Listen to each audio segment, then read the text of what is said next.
Bom, pessoal, vamos aqui então para a nossa próxima videoaula. Nessa videoaula, nós vamos falar um pouco sobre sistemas de equações lineares. Então, nós vamos falar um pouco sobre solução de sistemas de equações lineares. Um sistema de equação linear, como todos sabem, é um sistema do tipo AX igual a B. Esse sistema nós temos que a matriz A é a matriz dos coeficientes, o vetor x é o vetor solução e o vetor b é o vetor de termos independentes. Bom, pessoal, então nós podemos determinar o número de soluções desse sistema linear através do determinante da matriz dos coeficientes.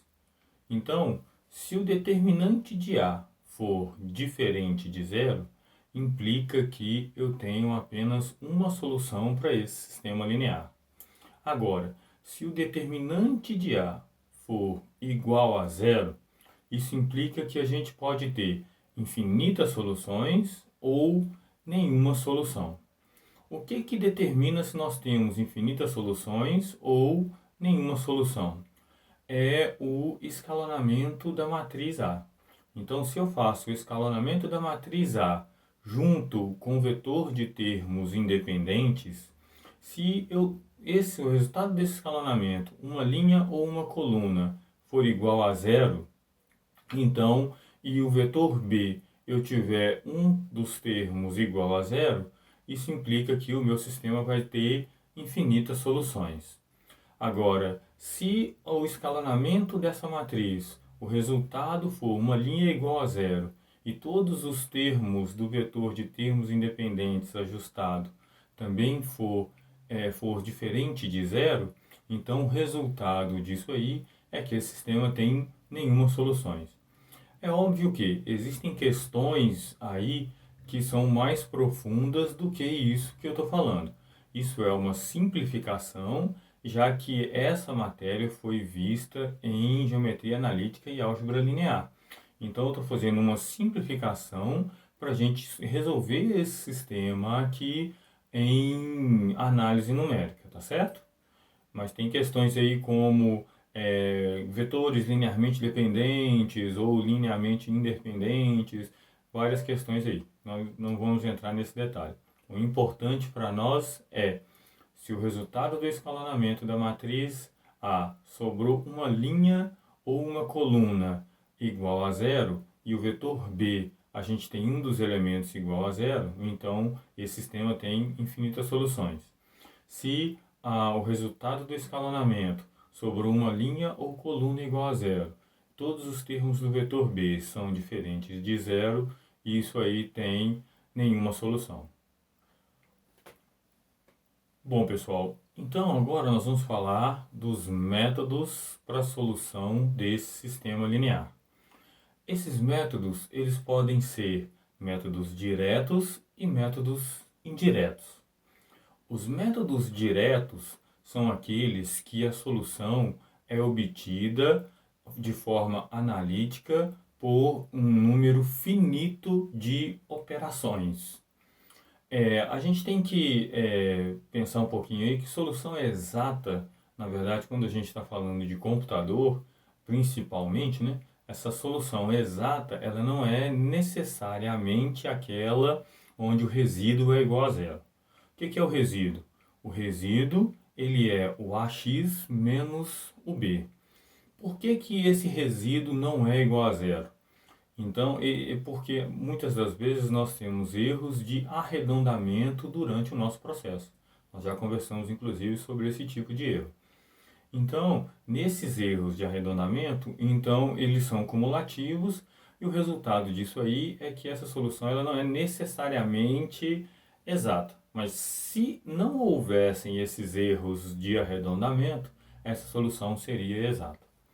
Um outro método, grupo de métodos, perdão, é o grupo de métodos iterativos. Esse grupo de métodos iterativos são aqueles que você vai aumentando a precisão de acordo com o número de iterações. Então, teoricamente, com um número infinito de iterações, você teria a solução exata. No entanto, a gente sabe também que são métodos computacionais. Então, a gente também não consegue não consegue solução exata com o método iterativo. Basicamente, os métodos diretos, eles são usados quando a gente precisa de uma solução exata, não importando aí o custo computacional disso aí. Então, por vezes, você utilizar um método direto, ele vai ter um custo computacional alto, dependendo do tamanho da matriz. Então, por exemplo, se a gente tiver uma imagem de 1930 por 780, então o que acontece? Essa imagem, se eu for multiplicar uma imagem, se eu for resolver um sistema, por exemplo, linear com os pontos dessa imagem por um motivo qualquer, por exemplo, então eu vou ter uma matriz muito grande. Então, às vezes, eu resolver essa matriz com um método exato vai ser caro computacionalmente. Então, o que eu posso fazer? Eu posso utilizar um método iterativo. Aí, nesse método iterativo, eu posso utilizar uma precisão menor. Se eu utilizar uma precisão menor, eu vou precisar de um número de iterações menores. Se eu utilizar um número de iterações menores, o resultado disso aí é que o custo computacional vai ser menor. Então, a gente tem que pensar o que é melhor, se é usar um método direto e um método indireto. Nós vamos ver alguns métodos diretos para a solução e nós vamos ver alguns métodos também iterativos para essa solução. Bom, pessoal, então nós vamos falar um pouco agora sobre os métodos diretos. Os métodos diretos, nós vamos falar sobre o mais simples deles, que é quando a matriz dos coeficientes é triangular. Essa matriz dos coeficientes ela pode ser triangular superior ou triangular inferior. Se ela for triangular inferior, nós temos um algoritmo de substituições sucessivas para a solução desse sistema linear. Então vamos lá. Vamos começar então a falar um pouco sobre esse algoritmo de substituições sucessivas. Bom, pessoal, então para resolver um sistema por substituições sucessivas, vamos imaginar então primeiro a matriz L, o vetor solução x e o vetor de termos independentes b. Então essa matriz L, todos os termos para cima da diagonal principal são iguais a zero, tá certo? Bom, então a solução do x1, ela vai ser, então o L1, se a gente fizer essa multiplicação dessas duas, da matriz pelo vetor, nós vamos ter que o L11 vezes o x1 é igual ao b1. Bom, beleza. Então, eu quero o valor do x1. Então, o x1 vai ser igual ao b1 dividido pelo L11, tá certo? Bom, vamos então fazer agora o x2. Então, o x2 vai ser igual. Então, a gente tem o L21 vezes o x1 mais o L22 vezes o x2 é igual ao B2. Então, nós podemos fazer que o x2 vai ser igual ao B2 menos o L21 vezes o x1 dividido pelo L22. Então, o que nós estamos procurando é fazer a modelagem do nosso problema para que a gente transforme isso em um algoritmo. Para fazer isso, nós temos que entender a lógica de formação de solução dos x. Então, se a gente conseguiu fazer isso aqui, acredito que ainda não, né? Então, vamos tentar fazer mais um termo. Então, a gente tem o x3. Então, para resolver o x3, nós temos que o L31 vezes o x1, mais o L32 vezes o x2, mais o L33 vezes o x3, é igual ao B3. Então, se a gente manusear essa equação aqui, nós vamos ter que o x3 é igual ao B3 menos o L31 vezes o x1 mais o L32 vezes o x2, tudo isso aí dividido pelo L33. Eu acho que agora a gente já consegue perceber alguma coisa.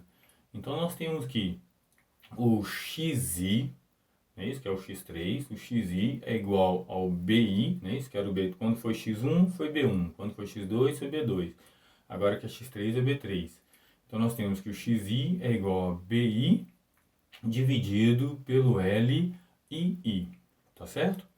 Bom, agora nós temos um outro termo que é o termo menos alguma coisa. Esse alguma coisa, entre parênteses, ele é o quê? Ele é um somatório, não é isso? Porque nós temos, primeiro foi 0, segundo foi L21x1, o terceiro L31x1, L32x2, o quarto vai ser L41x1 mais L42x2 mais L43x3 e assim sucessivamente. Então o que nós vamos ter é um xi igual a um bi menos o somatório de i igual a 1 até, o somatório de j igual a 1 até i menos 1 de lij vezes xj dividido pelo li, tá certo? Então, vamos agora para o algoritmo.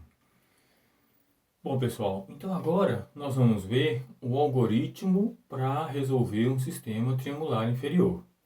Então, para isso, nós vamos criar aqui um algoritmo que o nome é substituições sucessivas. Então, é interessante que o algoritmo seja um nome que lembre o que esse algoritmo faz. Tá certo? No nosso caso aqui, nós vamos resolver um sistema triangular por substituições sucessivas. Então, por isso que o nome é substituições sucessivas.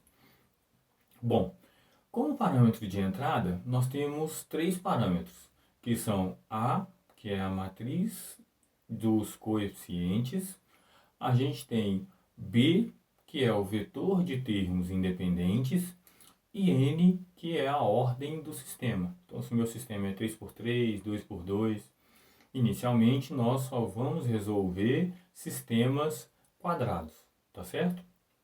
Bom, então vamos começar aqui agora então com o nosso algoritmo. Então nós temos então que nós vamos percorrer todas as linhas da minha matriz dos coeficientes, ou seja, todas as equações do meu sistema. Então, nós vamos fazer então para i igual a 1 até n, faça. Depois, eu tenho um somatório. Esse somatório, como a gente também já viu em sala de aula, ele é dado por um for ou um para no nosso pseudocódigo aqui. Então, só que nós temos que ter uma variável que vai receber o resultado dessa soma. Então, nós vamos fazer aqui, soma é igual a 0. Depois disso, nós vamos fazer para j igual a 1 até i menos 1, faça. Então, por quê? Porque na hora que eu estou percorrendo as colunas, eu não vou percorrer as colunas que são iguais a 0. Não faz sentido. Então, eu só percorro as colunas que vão até 1 antes da diagonal principal, não é isso? A diagonal principal, quem determina é o i. Então, eu vou até menos 1 do i, tá certo? Então, eu vou ter que soma, recebe soma, mais LIJ vezes XJ, tá certo? Então, esse aí é o fim do meu primeiro para. Agora, eu já posso calcular o XI. Então, o XI vai ser igual a um BI menos soma, tudo isso entre parênteses, dividido pelo L e I, tá certo? Bom, então nós vamos aqui agora no Octave para ver. Então, eu posso pegar aquele meu algoritmo lá, é extremamente simples de eu transformar aquele algoritmo para um programa. Então, a linha que era para, ela vai virar um for. Então, aqui simplesmente, onde era para, vai virar um for i igual a 1, dois pontos n, que é um para i igual a 1 até n, faça. Então, esse programa aqui é aquele algoritmo transformado em um programa simplesmente. Então, agora vamos aqui na janela de comandos. Na janela de comandos, nós vamos pegar como exemplo uma matriz A qualquer aqui. Então, essa matriz A é 6, 0, 0, 0, 0, porque ela é uma matriz triangular inferior, não é isso? E, bom, nós podemos pegar agora também um outro vetor B qualquer aqui. Então, o vetor B é menos 1, 4, 4 e 10, por exemplo. Então, agora, nós podemos resolver esse sistema triangular inferior pelo algoritmo de substituições sucessivas. Então nós vamos colocar aqui x é igual a substituições sucessivas, abre parênteses, os parâmetros de entrada, que é A, B e a ordem do meu sistema. A matriz dos coeficientes é 4 por 4, então a ordem do meu sistema é igual a 4. Então se eu dou Enter aqui, ele vai me apresentar a solução. Bom, eu posso conferir se essa solução está correta. Como que eu faço isso? Eu posso vir aqui e colocar A barra B, que é a solução do Octave para o mesmo sistema. Então nós podemos ver que as duas soluções são iguais. Então o resultado disso aí é que o meu método funcionou corretamente. Corte. Bom, então essa foi a nossa videoaula e em breve teremos outras videoaulas aí no canal, tá certo? Até mais!